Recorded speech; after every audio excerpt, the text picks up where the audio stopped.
Ridge Forrester and Brooke Logan took some awkward press pictures before his ex-wife decided she could no longer handle the anguish of this trip together, according to the Bold and the Beautiful recap for Wednesday, July 30th. As Unforgettable played, Ridge and Brooke set out on their boat journey together in the opening scene of Wednesday's B&B episode. As soon as Brooke and Ridge arrived in Capri for the fashion show, Eric Forrester informed Ridge that he had witnessed Brooke kissing Nick Marone, and that it appeared to be a serious moment. Ridge pretended that it was good to see a man with initiative, even though she wasn't pleased with Nick visiting Italy and making advances on Brooke. When the fashion show finally started, a number of models appeared on stage decked out in stunning creations. After appearing in the showstopper, Brooke joined Ridge and Eric to take pictures and respond to questions from the media. Since Brooke and Ridge were the fashion industry's king and queen, the media couldn't get enough pictures of them together. But Ridge was asked about his engagement to Taylor Hayes, which caused some embarrassment. Although Nick's boat was still not ready, he managed to get another one and headed to the location of the fashion show.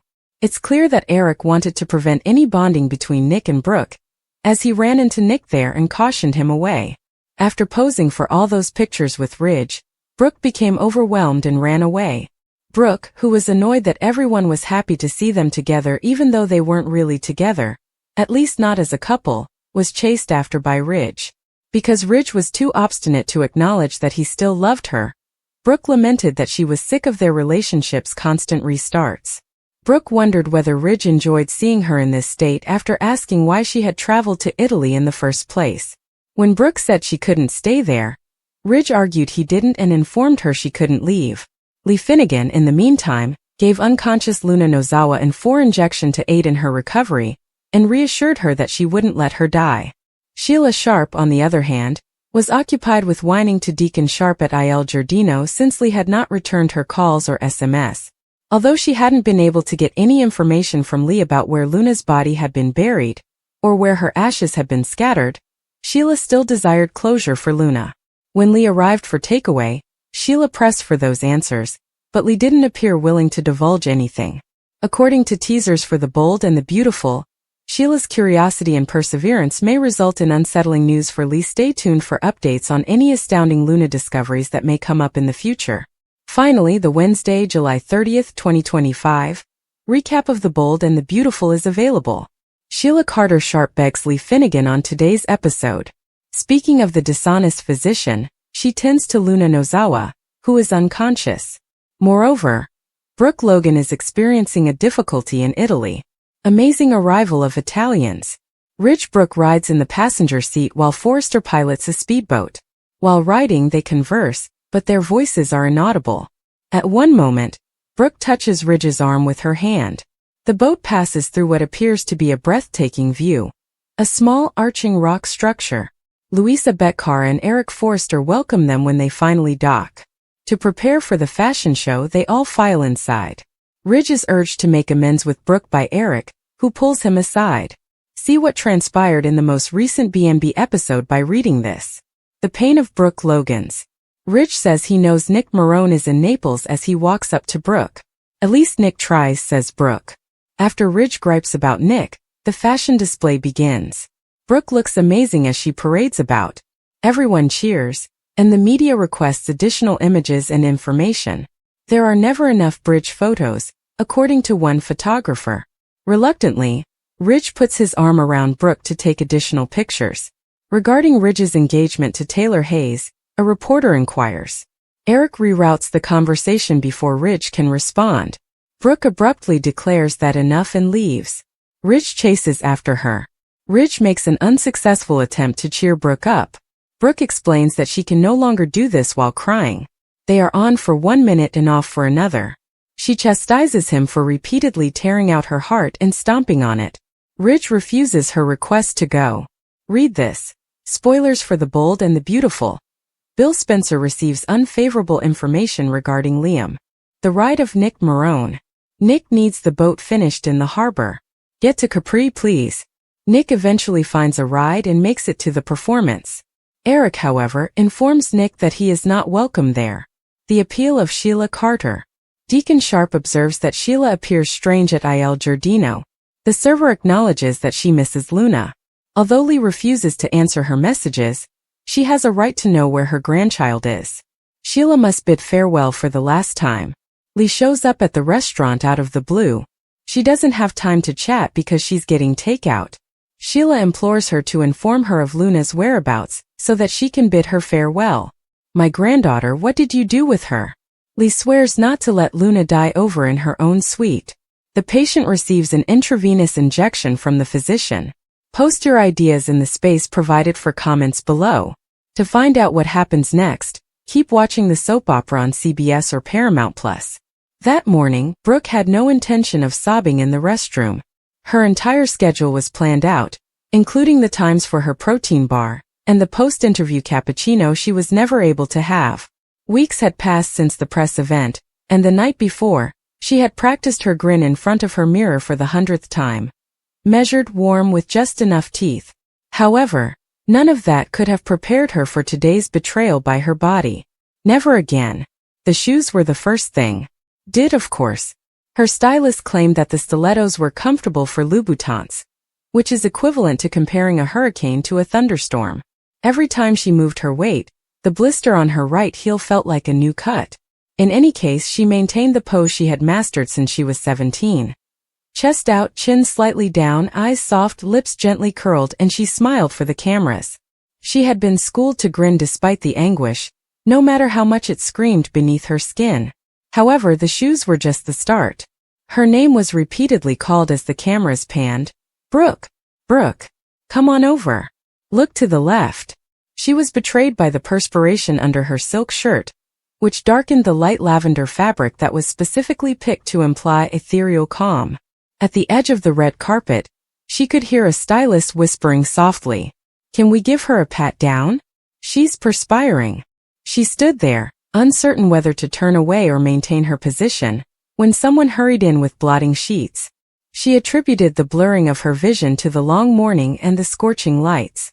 She blinked too late, her face frozen in half a wince as the camera bulbs flashed like gunfire, bright, abrupt, unrelenting. Without even noticing it, she knew they had captured one of those photos when one of the photographers giggled softly to himself. The clumsy ones. The ones that go viral on Twitter with captions like, "Brooke glitching again." Or, "What's going on with Brooke?" She had previously been subjected to their manipulation last month when she recoiled when asked about her ex, and the media characterized her as hysterical, unstable, or the ever-popular train wreck. After that, she and her staff laughed it off and made jokes about how flattering the Photoshop memes were. However, the laughing wasn't coming today. Behind the velvet barrier, Tara, her publicist, was mouthing something. Perhaps instructing her to tilt her chin and move to the left. Perhaps to try her collarbone-popping soft hand-on-hip posture. Brooke, however, was immobile. Too little sleep and too much tension had made her muscles feel like stone. Just as her look faded, a camera shot, and she knew the picture would follow her for weeks. She ducked past the reporters as soon as she got off the carpet, muttered something about needing to use the restroom, and slipped out before Tara could catch up. She pushed the back of her hand to her brow and leaned against the cool tile of the marble bathroom. She didn't breathe deeply. Her back was clinging to her blouse. With a bang that surprised a woman in the corner cubicle, she kicked off the shoes violently, the left one bouncing into the stall door. Locked in, Brooke sank until her legs collapsed beneath her. She didn't care that her dress's hem was dragging on the ground. She finally allowed the tears fall, hot, embarrassed, and silent, after pressing her forehead to her knees. She was at her breaking point. The pictures weren't the only thing. Not at all. It was everything underneath. The months of feigning normalcy, the constant scrutiny, the way that everyone who thought they knew her, who saw her in 10-second video and grainy pap photos, described her every move online. For so long she had been grinning. Too much time. Your body will tell you what your mind won't admit, her therapist had cautioned her. Brooke, the agony will scream louder if you ignore it. Now, curled up in a silk gown on the floor of a public lavatory, her heart pounding as if it had something to prove, she considered that signs had been present. She was knocked out of a table by a migraine. The way her teeth grinding caused her jaw to hurt every morning. The restless evenings she spent researching herself on Reddit, obsessing over the meanest remarks as if they were gospel. She could vividly remember one message in particular. She peaked years ago. She is now merely trying to stay relevant. Perhaps they were correct. Perhaps she was holding on. What more did she have, though? She had been in this business since she was a teenager. It was intertwined with every acquaintance, relationship, and even her familial ties.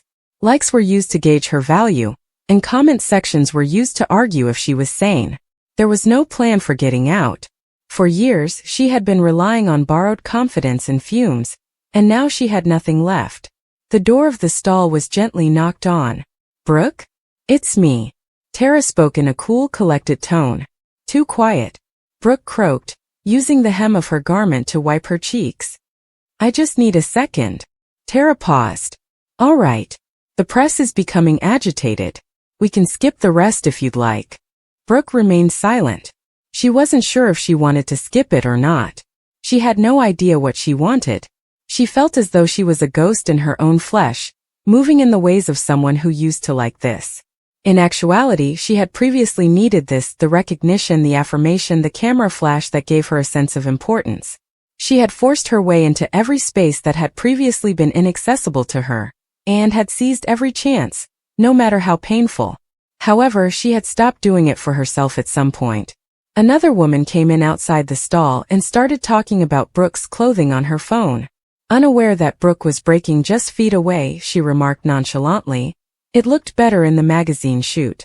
Brooke got to her feet slowly, her knees swaying. She hardly recognized the lady who was staring back at her in the mirror. Her eyes were puffy and her makeup was smudged. It was a relief when her smile vanished. Tara was waiting back in the corridor, holding a water bottle and wearing a worried, panicked expression. "I canceled the remaining interviews," she said. "A new date can be set." Brooke gave a headshake. "No. Let them speak. In any case, they will."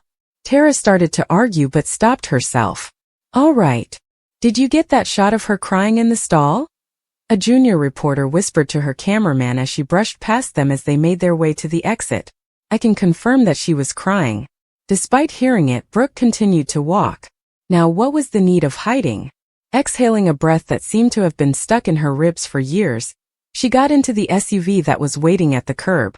As the car drew away, she closed her eyes and leaned back on the seat. She could feel better tomorrow.